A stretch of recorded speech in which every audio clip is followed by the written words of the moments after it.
is up, everyone? It's Mr.StealUrGurl here, coming at you with another StealSpeaks Open update. So, as you can see, we have 29 players left. 3 people have dropped out, and that is completely alright, because sometimes you just can't commit to a full-on tournament, because this is going to span for many, many weeks.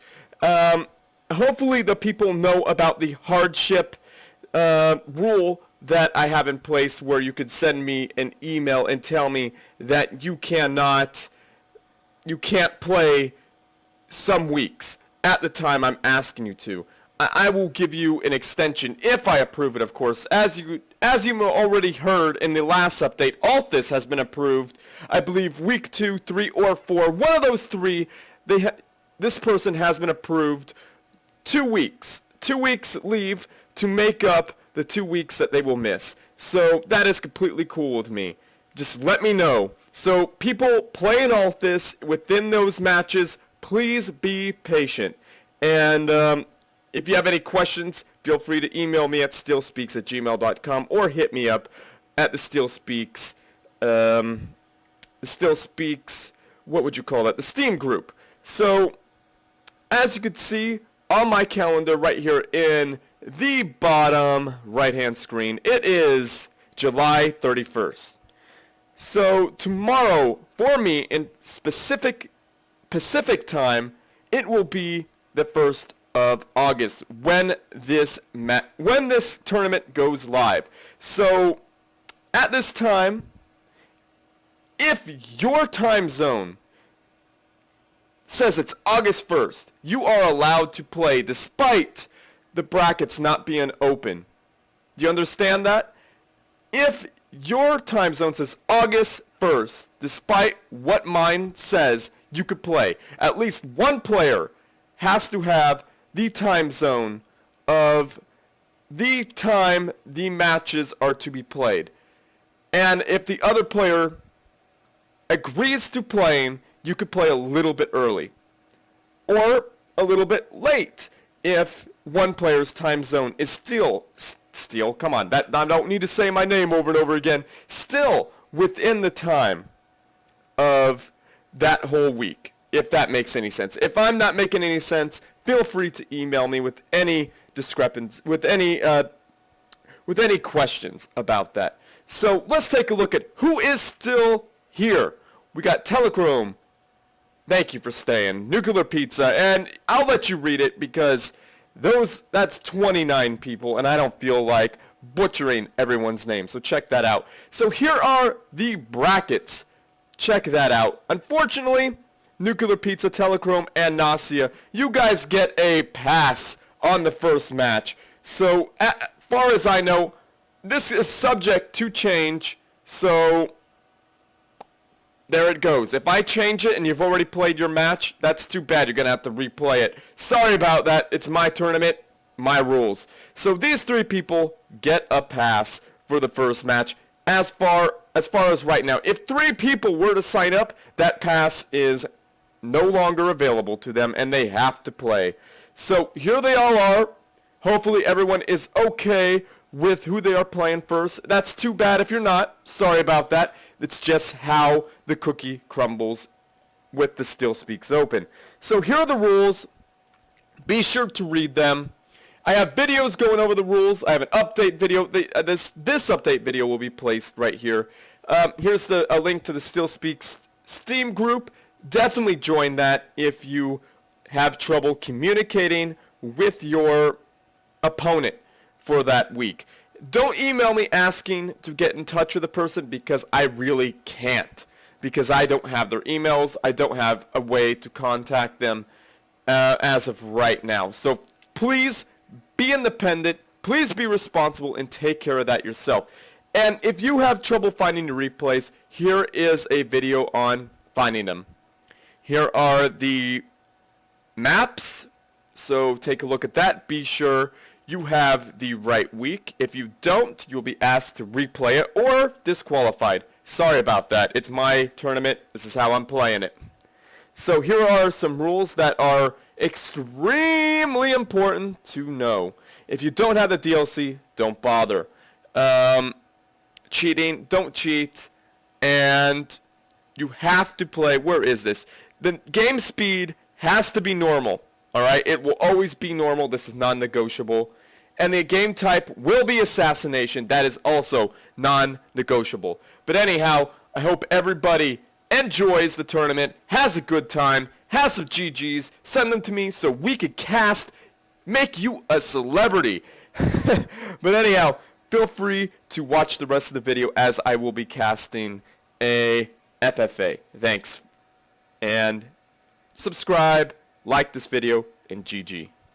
Welcome back to this video, everyone. Usually, I do the rules over the game, but you know what? I just don't feel like doing that right now. So, this is a freebie for everybody. This is an extra cast for the week. Usually, I do one a week. You have an extra one. So, say thank you to the person who sent this in. I will be announcing them at the end of the match, as I always do. So, the map is Rigs. One of you asked for a naval battle map. So here it is. I think it was Vorp. That's it, Vorp, the being of light. This is for you, buddy. I hope you enjoy it. If not, let me know. I'm going to ask people right now to please play a mirror match on a naval map and make sure it's a mirror match between not Aeon, what am I talking about? UEF versus UEF or Cybran versus Cybran as a naval battle. I would really think that's cool. Don't go thinking it has to all be naval. Of course you could use land, sea, and air, but we would love to see a naval battle. That is for you, Vorp. Hopefully it happens for you, and hopefully you enjoy it, because this game, as everybody knows, it's highly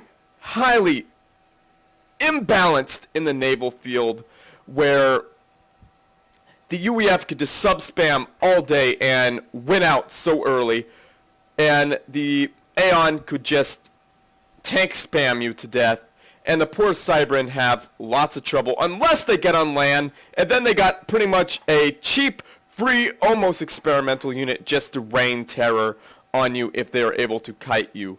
But anyhow, in air, just if you have all those boats, walking boats that could fly, which is unbelievable to me, they pretty much destroy all the units in the air because of AA. Their AA is just so dang good. But anyhow, enough explaining this. I'm going to introduce the players. They are going along nicely without me.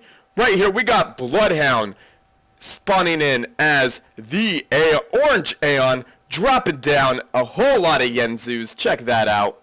He is going to be all up in your face. And then we got Hellfire. He is starting off with some Eagle Eye Bombers to rain some Hellfire down on their enemies down below. Alright, so let's take a look at the teal player, the person who chose the right color. Starting off with a research station and dropping down 2 sea factories. I would like to call them naval factories, but, you know, Chris Taylor decided to call them sea factories. He is doing a double UEF sea factory opener. If he spams subs, he would be correct. And Alphahex, check him out, as the purple Cybran, doing a double naval factory, sea factory opener, excuse me. And he is getting a radar. I like that. That is an awesome thing. Starting off with the Salem class destroyer. Those could be very nasty if kept at a distance. And another radar. He wants to see all the things. I do like that. And perhaps he put down a second sea factory a little bit early because these things are so expensive. Whereas the UEF could easily afford Tiger Sharks. Apparently he can't. They're 100 mass each. But being fully saturated on your area is just not enough. And that is, I don't think that is quite needed, but considering that Hellfire has these Eagle Eye Bombers just chilling, maybe he sees them with that radar installation. I don't know. I like how everybody has radar everywhere just about. And as you can see, look at those sea sharks. Look at how fast they're coming out. There are 3 of them as opposed to 2 Salems. You see that? See how these Salems are stronger, but these guys could just mass up so much faster. As you can see, there are 2 land factories, sea factories for Alphahex, and he just can't compete. He could only run 1 anyway. So these 2 sea factories are here. They were there longer than Paninilord's. Paninilord? Is it Paninilord? Like he likes sandwiches? Yeah, Paninilord. I'm sorry if I said your name wrong. He's got a sonar station. I think that's wise to put down. Lots of redundant radar. That's an okay thing by me. See, as you can see, there's less of these, but look at all of them. And bombers coming overhead, they are going to be utterly annihilated by these Salem classes, Class I, class destroyers, unless this engineer is the target. And down goes that poor little NG that thought he could. He certainly cannot. And I like how the white player, what is his name again? Hellfire is saturating this area. And what's going on here? Shotjas, Shotjas can hover. They're okay. Yeah, I was thinking he had bots. I just want to remind you there, Bloodhound, that this is not planetary annihilation. And bots they're not Jesus. They do not walk on water oh, that's going to suck for that poor engineer. Oh, he is done in 1 pass, that poor guy. That is unfortunate for Bloodhound, as he has no engineers, and blinding him would be the right move. These guys are absolutely useless against air units. Let's see what's going on here.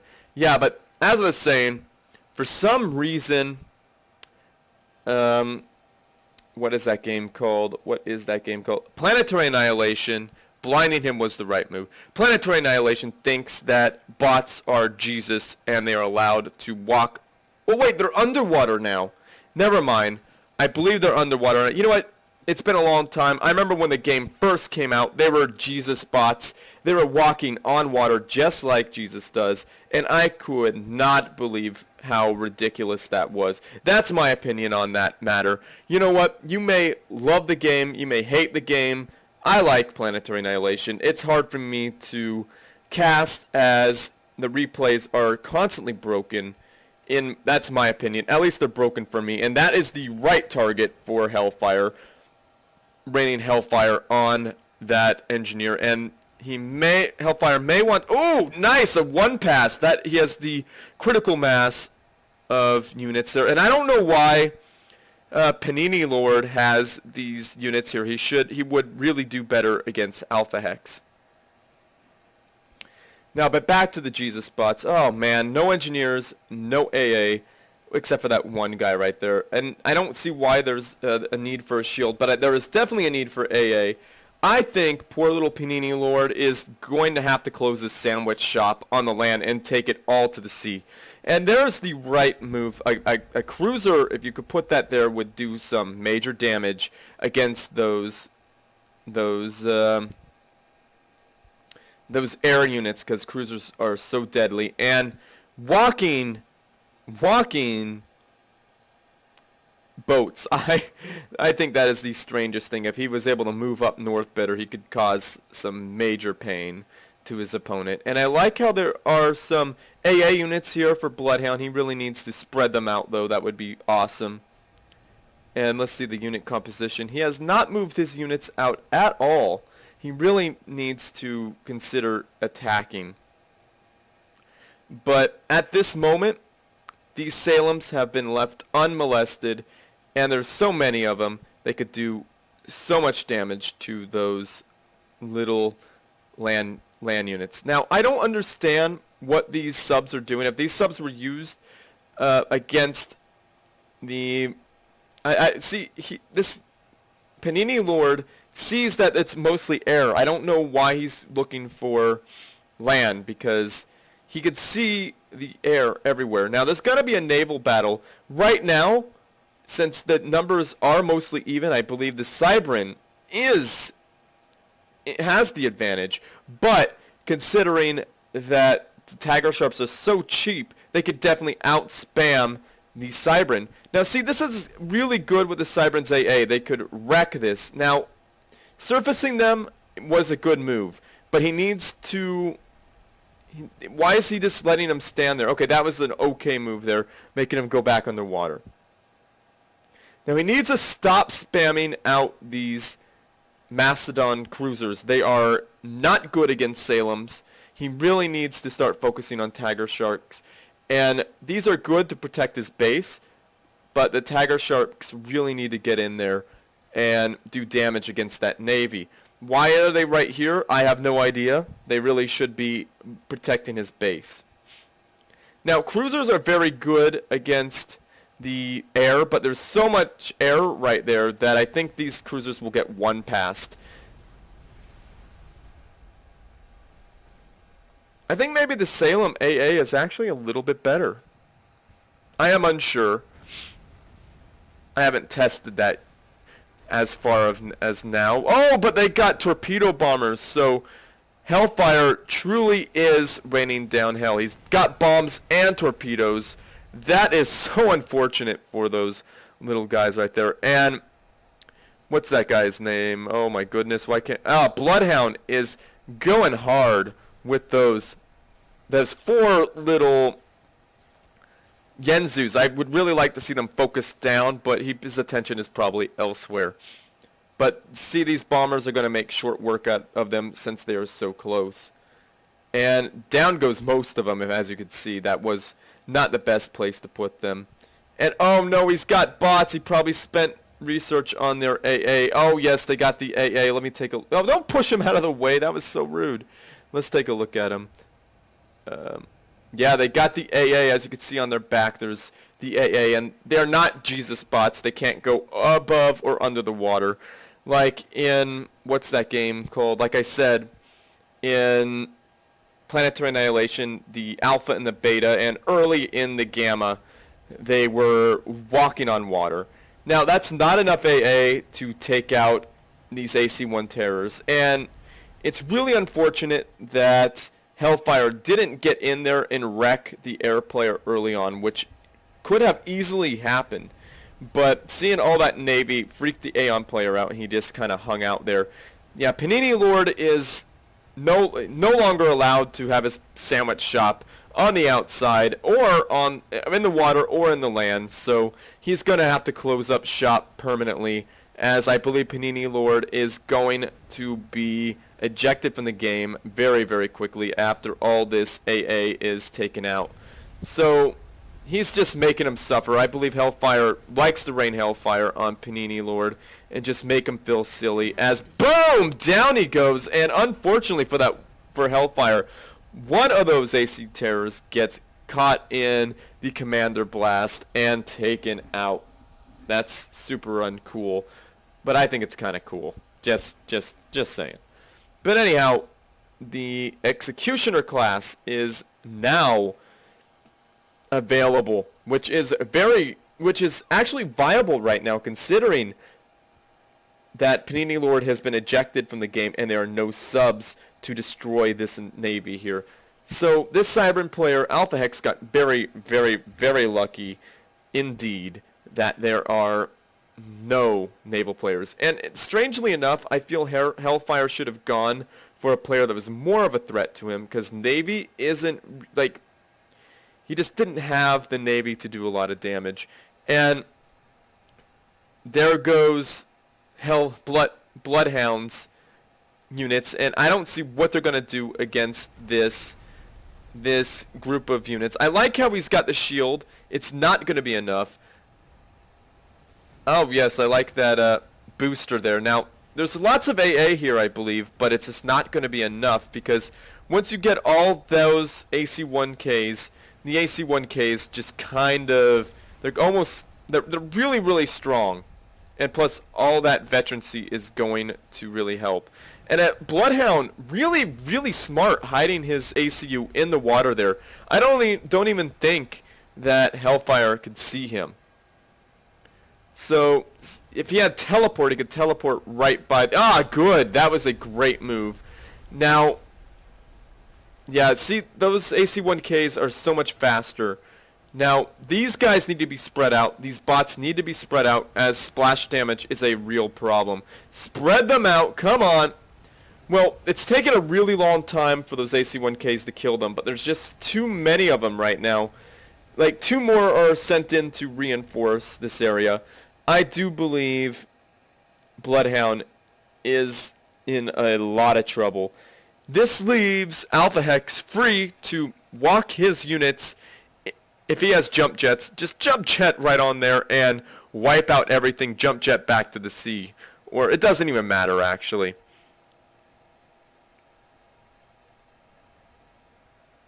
Now, keeping a tight-knit group here and just spamming AA would be the right move. Now, see, these Shachas don't have AA. The tanks don't have AA. He should spam, yeah, he's spamming mostly AA. And that'd be the right move to do. Just hang out here, hang tight. Maybe pop down an air factory in the center here. And that way he could probably win out. There's 4 air factories, but he's producing bombers. But if you could hide it, and your opponent wouldn't want to go in this area because of the AA. You're probably going to lose either way, but spamming all AA right now would be the right move to take out these AC-1Ks. They're so powerful. There just isn't enough AA to deal with them because they have such high HP. And they just keep moving away. The factories don't have AA on them. That is not a good thing. The factories should have shields and AA right now, but that is kind of an expensive thing. Shacha should not be produced right now, but that's okay. I think he's kind of already realized that it's not going to be really work out for him at the moment. Or he's going for an attack, so never mind. The Shachas are viable if he could get in there and do some damage. If he could teleport right in there and cause some pain. But the AC-1Ks are so fast, this is not going to do a whole lot.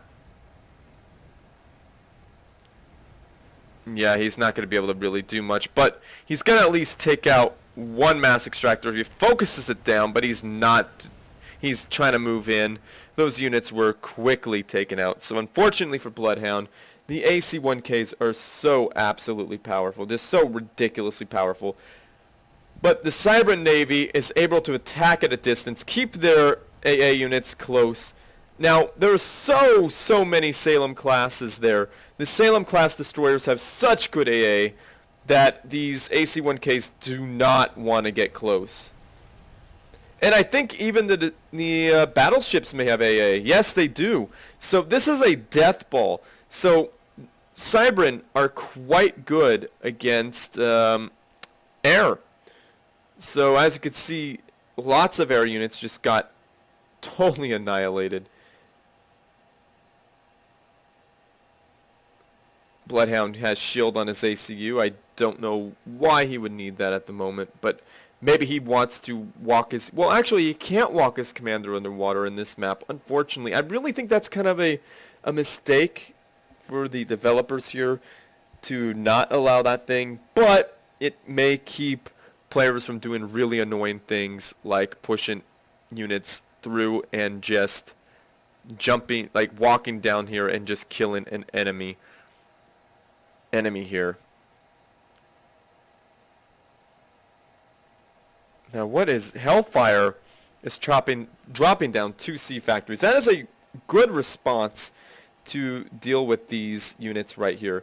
He really would do better if he kept his AC-1Ks at home rather than having them get hurt by these units. This player right here is not a major threat to either of the players right now. Sorry about that, Bloodhound, but at this moment you are not a major threat. But I like how all the factories are getting taken care of, but now the Salems and the Executioners practically have free range right here. See, there's only 2 subs. They are not going to do the damage needed. So Hellfire is not in a good position either. These guys could just jump jet and take out that commander very quickly. So I don't know what Hellfire is doing with his units. This is not the right move here. This is going to allow Alphahex a free win. And I like how they have engineers here helping out this, but he really should have 1 engineer per. But you know what, since they all have multiple engineers, sorry I missed that, but I told you it was going to happen anyway. So Hellfire is ejected from the game. He shouldn't have had his AC-1Ks here, but that is okay. That is how the cookie crumbles sometimes here. in Supreme Commander 2. That's why FFAs are such a pain. If you move your units away from your base, someone is a jerk and walks his units right through the middle and causes you so much pain. So right now, Bloodhound is in an unfortunate situation trying to build up research stations. I don't know what that's going to do, but you know what? He has not a lot to deal with this. So Alphahex sitting there hunkering just in case. Lots of AA. I like how AA is littered there. And there's even a point defense to the point defense just in case moments. But I like how Hellfire did expand all on Paninilord's old. He opened a Panini shop himself. So this match is pretty much over unless Bloodhound could pull a Hail Mary and get his units, get his commander in there to do some major damage. But Alphahex is training 3, so I don't think this commander is going to do much. But I like how the executioners have decent accuracy. But I like how Bloodhound is dancing the knight away, but he's still getting hit. Unfortunately, going to the disco is not going to save you. I like that little move there, but these guys are going to get in the water and just blap him with torpedoes. Now look at how these ships, they could fly. I don't think that is physically possible, considering they are they on hold fire? What's happening? Maybe they're too close to fire. Oh, there they go. My mistake. But torpedoes hitting Bloodhound. Bloodhound is done. But well played there, Alphahex. That is the way you play an FFA. You hide, you wait, you buy your time. He saw that there was UEF subs on the field, and he was like, nope, nope, nope. Not playing with that. And he just let them kill each other. I think that was the right move there. There's Alphahex just hunkering down, being cautious from those AC-1Ks from Hellfire. He definitely did not want to feel that wrath. And Paninilord, you did awesome, but use those subs to your advantage. Be sure to scout, maybe pop down one air factory. That would have changed the game completely if you would have been able to scout, or at least send one sub to each player and see what they are doing. That would have been the best thing. And even pop up the sub and annoy a mass extractor or two. That would just take attention away from your opponents and make you very, very annoying. And Bloodhound, remember, bots are not as they are in Planetary Annihilation. I know that is confusing because sometimes I do that too. Well, not in this game, but I get confused in some of the games. But if you would have pressed earlier, you would have had it. But you played very well otherwise. Same with you, Paninilord. And Hellfire, I really love that AC 1K Hellfire. That was an awesome, awesome thing. But if you would have just kept them at your base, you would have been more competitive, and those subs would have really, really, really helped you. But awesome play there, Alphahex. You waited until your opponents were weak, and you went in and wiped them out with your awesome naval power. Very good with the Cybran Navy. I like how they walked around and just utterly dominated things. So, well played by all players. Thank you for watching, everyone. Sign up for the StealSpeaks Open if you have not. And if you are so kind, please play a Navy mirror match, UEF versus UEF, or Cybran versus Cybran for VORP. We would greatly appreciate that. I would definitely cast that for VORP, as long as it's awesome. If it's just like a one-sided match, I don't see who would want to watch that. But anyhow, thank you all for watching. Hope VORP enjoyed this. Hope all the viewers enjoyed this. So like this video, subscribe to my channel, and as always, everyone, GG.